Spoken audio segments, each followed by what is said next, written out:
નમસ્કાર વિદ્યાર્થી મિત્રો, ફરી એકવાર તમારું સ્વાગત છે અમારી આ યુટ્યુબ ચેનલમાં।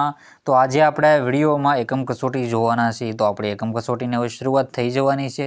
બીજા સત્રની આપણે ધોરણ 8માં સૌપ્રથમ હિન્દીની એકમ કસોટી લેવાની છે। તો હિન્દી વિષયની આપણે આ વિડીયોમાં એકમ કસોટી જોવાના છીએ। તો એમાં આપણે જોઈએ તો 25 ગુણનું પેપર રહેવાનું છે, અહીંયા તમે સુધારી લેજો। અને 21/12/2024 એટલે કે 21 ડિસેમ્બર શનિવારના રોજ જે પેપર લેવાશે તેનું આપણે સોલ્યુશન જોવાના છીએ। તો સાહિત્ય તમારે સોલ્યુશન જોવાનું રહેશે। પછી છે નિમ્નલિખિત પ્રશ્નો કે સહી વિકલ્પ ચૂનकर ઉત્તર લીખીએ। તો પહેલો પ્રશ્ન છે, તો સાહિત્ય પેપર જોજો અને ચેનલમાં નવા હોય તો ચેનલને સબસ્ક્રાઈબ કરવાનું ભૂલતા નહીં। તો આપણે શરૂ કરી દઈએ। તો પહેલો ક્વેશ્ચન, यह नगर जैसा लगने वाला एक बड़ा गांव है।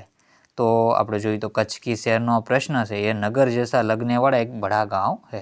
તો એક નગર જેવું લાગે તો એમાં આપણો જવાબ હશે ભચાઉ। તો ભચાઉ છે એ શું છે? બડા ગાંવ હે। તો ભચાઉ તો તાલુકો પણ છે।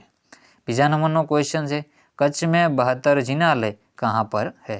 તો કચ્છ में 72 જિનાલય કે 72 જિનાલય ક્યાં આવેલું છે? તો 72 જિલ્લા 72 જિનાલય। તો 72 જિનાલય છે એ ક્યાં આવેલું છે? તો 72 જિનાલય છે એ માંડવી ખાતે આવેલું છે। ક્યાં આવેલું છે? માંડવી ખાતે આવેલું છે। પછી છે નિમ્નલિખિત રિક્ત સ્થાનો की प्राप्ति कीजिए એટલે કે પૂર્ણ કરો। તેમાં ત્રીજા નંબરનું છે, घटनाओं अंग्रेजी क्रमबद्धता देने की। डायरी के लिए हिंदी में खाली जगह शब्द का निर्माण किया जाता है। तो देने की, तो डायरी के लिए हिंदी में देने की शब्द का निर्माण किया जाता है। घटनाओं अंग्रेजी क्रमबद्धता देने की, तो डायरी शब्द तो एમાં खाली जगह भाषा का है। तो डायरी शब्द अंग्रेजी भाषा का है। कई भाषाનો? अंग्रेजी એટલે કે ઇંગ્લિશ ભાષાનો ડાયરી શબ્દ છે। પછી આગળનો ક્વેશ્ચન છે 5મા નંબરનો ક્વેશ્ચન, सामखियाली को हम कच्छ का खाली जगह कह सकते हैं। तो सूरजबारी, मजार, सिंधु, आदिपुर, प्रवेश द्वार। तो एમાં જવાબ આવશે प्रवेश द्वार। શું જવાબ આવશે? प्रवेश द्वार।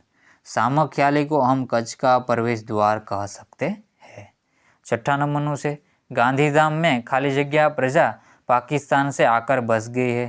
तो गांधीधाम में खाली जगह प्रजा पाकिस्तान से आकर बस गई है। तो सूरजबारी, मजार, तो सिंधी। પછી છે हाजीपीर में खाली जगह, हाजीपीर में पीर का खाली जगह है। तो हाजीपीर में पीर का मजार है। मस्जिद કહી શકો, मजार છે મિત્રો। तो जवाब આવશે मजार।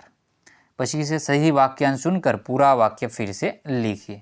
8वां नंबर से काला पहाड़ पर चढ़कर रेगिस्तान की झांकी करना एक अनूठा अनुभव है। તેનો જવાબ રહેશે એ। અહીં જો ઉત્તરમાં काला पहाड़ पर चढ़कर रेगिस्तान की झांकी करना एक अनूठा अनुभव है।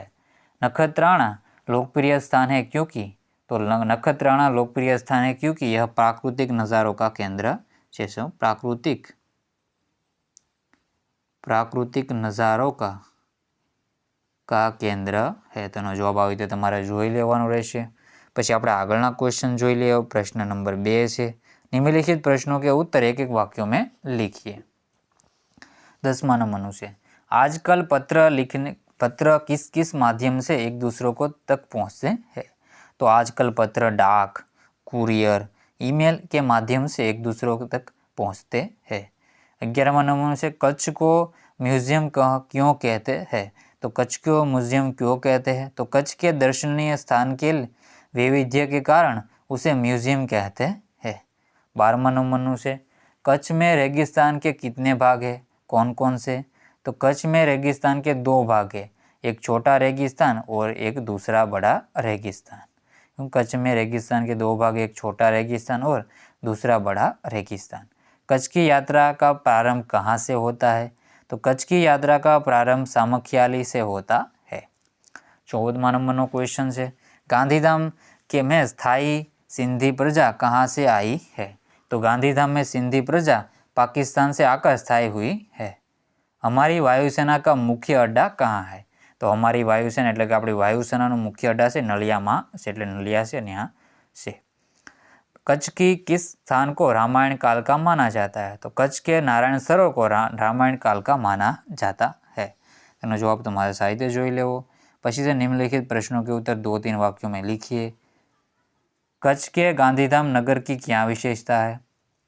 भद्रेश्वर क्यों प्रसिद्ध है। भुज के कौन कौन से देखने लायक स्थल है। धोलावीरा पहुँचते हमें किसके दर्शन होते हैं? तो आना जवाब सारी રીતે પોઝ કરીને વાંચી લો।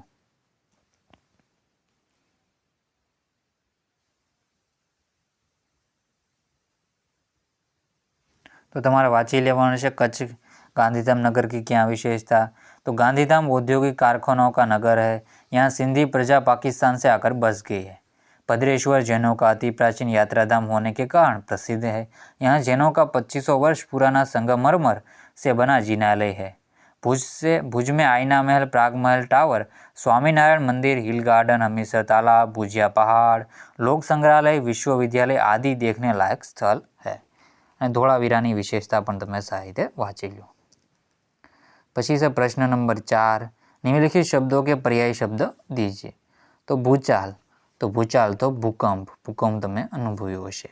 अनूठा तो अनोखा, मजार तो दरगाह, અને રેગિસ્તાન તો મરુભૂમિ રણ। શું થશે? રેગિસ્તાન તો મરુભૂમિ રણ। निम्नलिखित विषय पर 4-5 वाक्य लिखिए। मरुभूमि, रेगिस्तान, कच्छ में स्थित धार्मिक स्थल।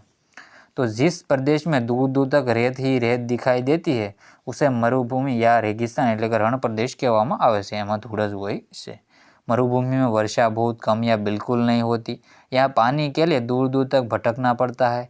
कहीं कहीं ऐसे स्थान होते हैं जहाँ भूमि से पानी निकलता है। ऐसे स्थान पे मरु उद्यान कहते हैं। मरुभूमि के लोग प्रायः ऊँट पर प्रवास करते हैं, इसलिए ऊँट को रेगिस्तान का जहाज कहा जाता है। कच्छ में स्थित धार्मिक स्थल, तो भद्रेश्वर, नारायण सरोवर, लखपत तथा हाजीपुर ये कच्छ के मुख्य धार्मिक स्थल है। बाकीना वाँची लेजो। पछी से नियमानुसार पत्र लिखिए। तो पत्र से आपने की हुई अपनी यात्रा प्रवास का वर्णन करते हुए अपने मित्रों को पत्र लिखिए। तो बधाમાં વાંચી લેવાનું રહેશે। જે તમારું એડ્રેસ હોય લખી નાખવું પૂરેપૂરું। અને से तुम्हारा पत्र कुछ दिनों पहले आया था, लेकिन मैंने माउंट आबू प्रवास में गया था और कल ही वापस लौटा हूँ, इसलिए मैं तुम्हें आज पत्र लिख रहा हूँ। माउंट आबू राजस्थान राज्य का प्रसिद्ध पर्वतीय यात्रा स्थान है। हम ये बस में माउंट आबू पहुँचे और वहाँ एक होटल में ठहरे। हमारे प्रवास के पहले दिन माउंट आबू के कई स्थानों की मुलाकात ली।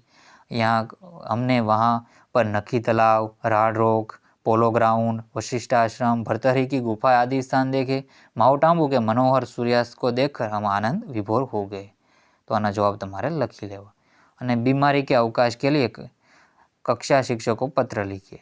तो आनो पण जवाब पोस्ट કરીને વાંચી લેજો। સાહિત્ય જોઈ લો। તો સાહિત્ય તમારા ક્વેશ્ચનના આન્સર જોઈ લેવાના છે। ચેનલમાં નવા હોય મિત્રો તો ચેનલને સબસ્ક્રાઈબ કરવાનું ભૂલતા નહીં। તો મિત્રો વિડીયોને એન્ડ કરીએ છીએ।